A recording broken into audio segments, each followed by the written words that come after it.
안녕하세요. 물리교사 서영지입니다. 자, 오늘은 관성법칙과 가속도 법칙 두 번째 시간이죠. 저번 시간엔 물리학 1의 역학에서 사용되는 여러 가지 힘들에 대해서 알아봤는데, 이번 시간엔 역학의 가장 근간이 되는 법칙 중 두 가지, 관성법칙과 가속도 법칙에 대해서 같이 한번 알아보도록 하겠습니다. 그래서 이번 시간의 학습 목표는 첫 번째, 관성법칙과 가속도 법칙을 설명할 수 있다. 두 번째, 뉴턴 운동 법칙을 이용하여 직선상에서 물체의 운동을 정량적으로 계산할 수 있다입니다. 자, 고전역학의 가장 근간이 되는 법칙, 뉴턴 운동 법칙인데요. 뉴턴 운동 법칙은 총 세 가지가 있습니다. 그 중에서 우리는 오늘 관성법칙과 가속도 법칙, 총 두 가지에 대해서 공부해 보도록 할 거예요. 자, 그리고 더 나아가서 이 가속도의 법칙을 적용해서 직선상에서 물체의 운동을 정량적으로 계산해 보도록 할 겁니다. 첫 번째, 관성의 법칙입니다. 자, 관성 법칙은 뉴턴 운동 제1법칙인데요. 여기서 관성이란 물체가 자신의 운동 상태를 계속 유지하려는 성질을 말합니다.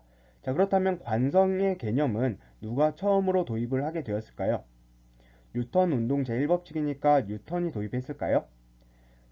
하지만 관성은 뉴턴이 처음으로 도입하진 않았습니다. 자, 그렇다면 누가 처음으로 도입했냐? 바로 갈릴레이입니다.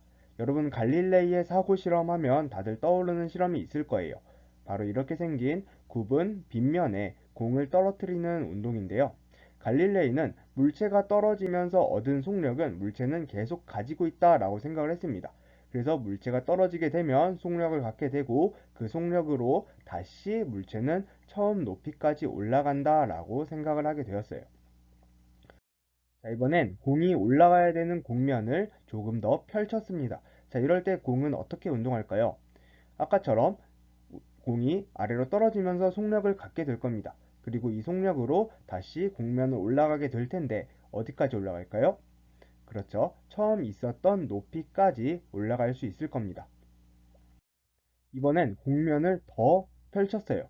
이번에도 마찬가지로 공은 떨어지면서 속력을 얻고 그 속력으로 다시 처음 높이까지 올라갈 수가 있을 겁니다. 자, 그렇다면 이번엔 공면을 무한대로 펼쳤다라고 가정을 한번 해볼게요. 그렇다면 공은 어떻게 운동할까요? 공은 아까와 마찬가지로 떨어지면서 속도를 갖게 됩니다. 그런데 이번에는 올라가면서 속도가 줄어야 하는데 올라갈 곳이 없으니까 이 속도를 유지한 채 앞으로 계속 나아가게 되겠죠. 자, 이렇게 지금까지의 실험을 한눈에 보게 되면 이런 그림이 나오겠죠. 자, 이렇듯 공은 빗면을 따라서 처음 높이까지 운동하게 됩니다. 그리고 빗면을 완전히 펼쳤을 때 공은 올라가지 못하니까 영원히 앞으로 운동하게 될 겁니다. 즉, 갈릴레이의 사고 실험은 마찰이나 저항이 없다면 공은 빗면을 타고 처음 높이까지 올라간다 라는 것을 의미하고, 즉 빗면을 완전히 눕히게 되면 공은 무한히 굴러갈 것이다 라고 생각하였습니다.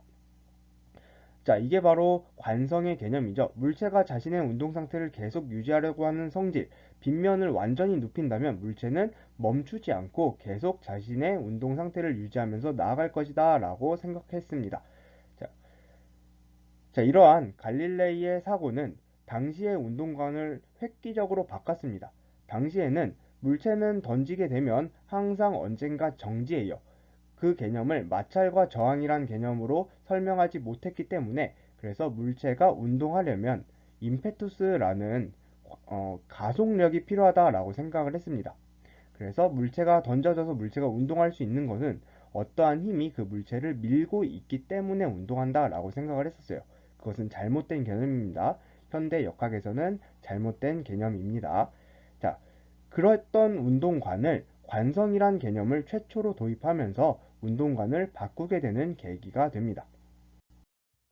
그래서 후세에 운동 법칙을 정립하게 된 뉴턴은 이러한 갈릴레이의 업적을 기리기 위해서 제1법칙을 관성법칙으로 정합니다. 그래서 관성법칙이란 물체에 작용하는 알자 힘이 0이면 물체는 현재의 운동 상태를 유지한다 인데요. 자, 여기서 알자 힘이 0이라는 것은 우리 저번 시간에 배웠죠. 알자 힘이 0이라는 것은 바로 힘의 평형 상태를 말합니다. 자, 힘의 평형 상태일 때 물체는 운동 상태를 유지한다 라고 했어요. 자, 그렇다면 운동 상태를 유지하는 게 뭐냐? 자, 운동 상태를 유지한다는 것은 정지해 있는 물체는 계속 정지해 있는다라는 뜻입니다. 그리고 운동하는 물체는 등속도로 운동한다 라는 말입니다. 자, 정지해 있는 물체가 계속 정지해 있으면 속도 변화가 없죠. 그리고 운동하는 물체가 등속도로 움직이게 되면 이것도 마찬가지로 속도 변화가 없습니다. 즉, 관성의 법칙이란 합력이 0이면, 알짜 힘이 0이면 가속도가 0이다 라는 뜻이 됩니다. 자, 관성의 예를, 우리 일상 주변에서 볼 수 있는 관성의 예를 네 가지만 보도록 할게요.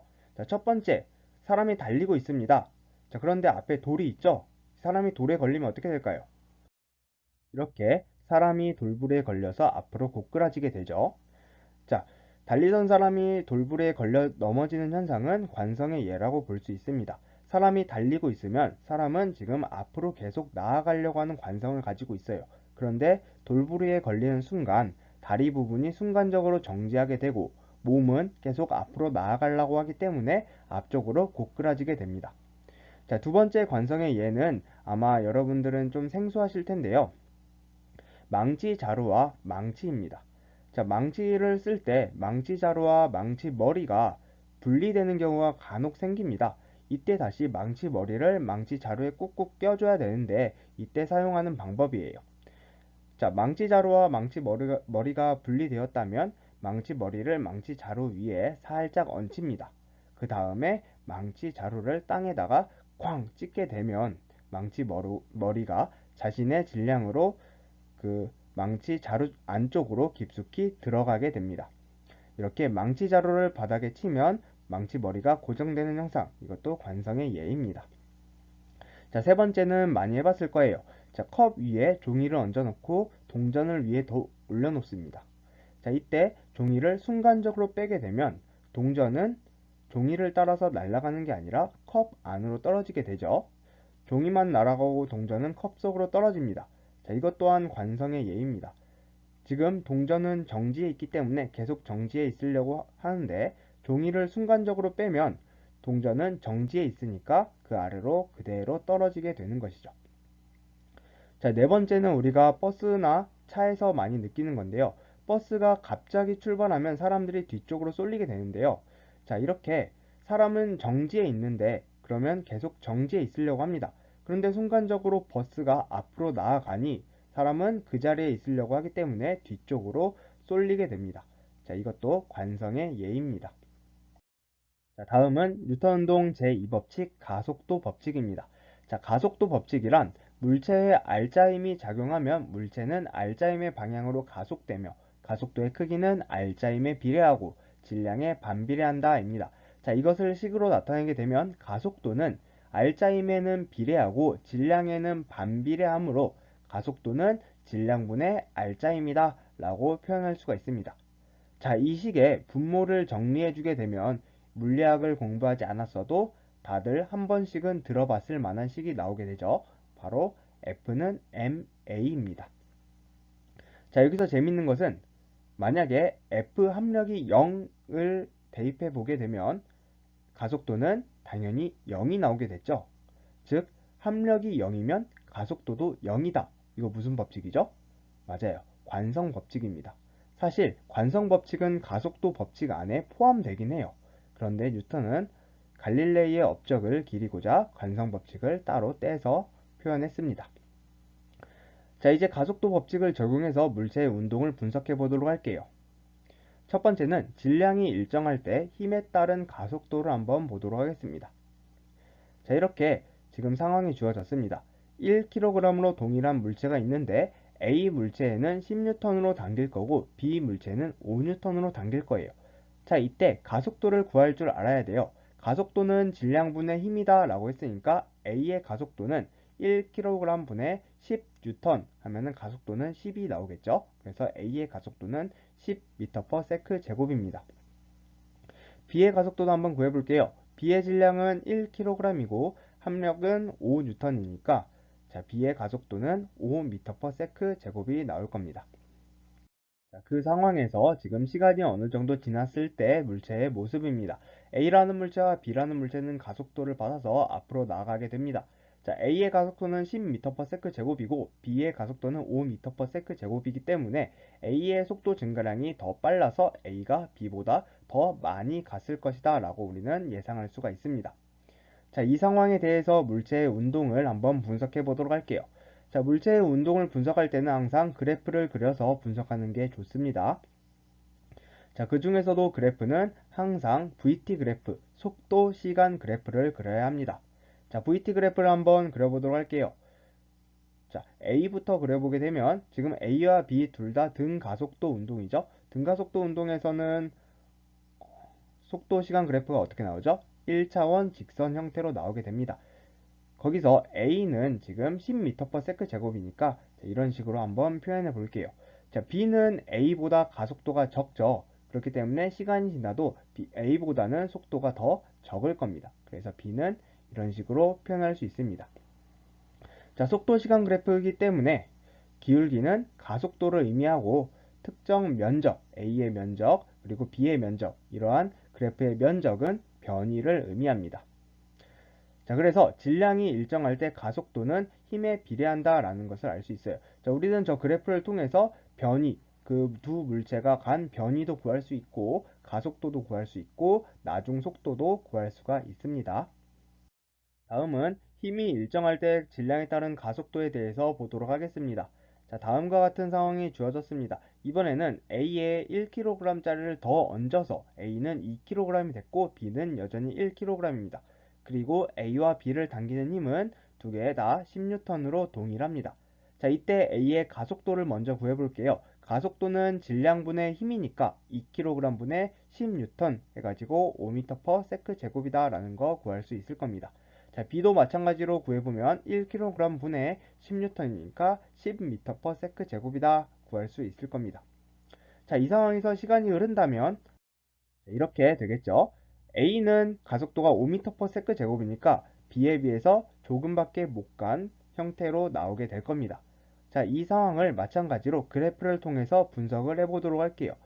마찬가지로 속도 시간 그래프를 그려보도록 하겠습니다. 자, A가 지금 이런 식으로 등가속도 운동을 하고 있어요. 그런데 B는 A보다 가속도가 더 크죠. 가속도가 크다라는 것은 기울기가 더 크다니까 이렇게 B가 더 가파른 기울기를 갖는 것을 예측할 수 있습니다. 자, 마찬가지로 속도 시간 그래프니까 이 그래프의 기울기를 분석해서 우리는 가속도도 구할 수 있고 그리고 각각의 면적을 계산해서 변위도 구할 수 있습니다.